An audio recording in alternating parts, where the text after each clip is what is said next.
হ্যাঁ বলো। হ্যাঁ বলছি যে এই 3000 টাকা তোমার জন্য, এই 500 টাকাটা আমি রাখো, আর এই 30,000 টাকাটা তোমার।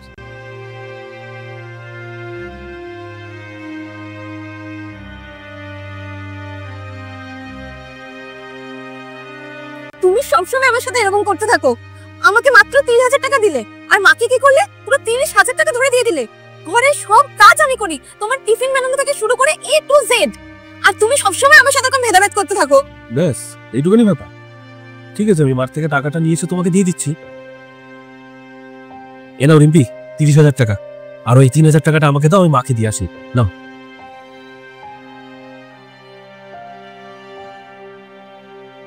ও রিম্পি, আমি কি বলছিলাম, ওই টাকাটা থেকে আমাকে 5,000 টাকা দাও, ওই ঘরের মুদি সদাই আনতে হবে। আচ্ছা ঠিক আছে।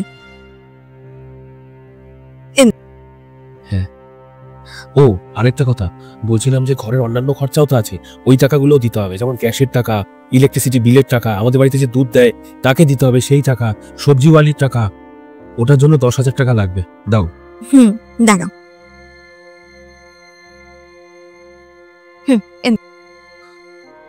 ওহো, কি হলো?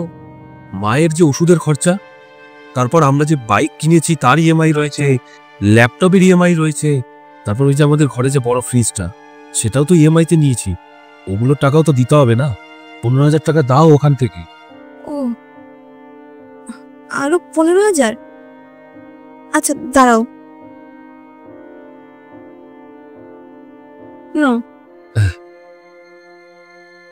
আমার কাছে তো কিছুই বাঁচলো না। রিম্পি, মায়ের কাছেও কিছুই থাকে না এরকম ভাবে।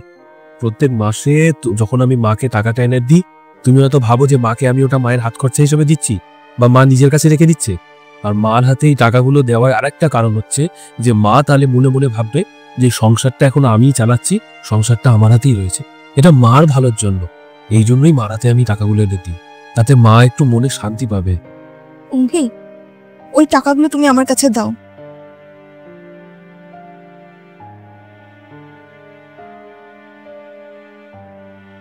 মা, এই টাকা আর এই বাড়ি, এই দুটোই আপনার। মা, আমাকে ক্ষমা করে দেবেন।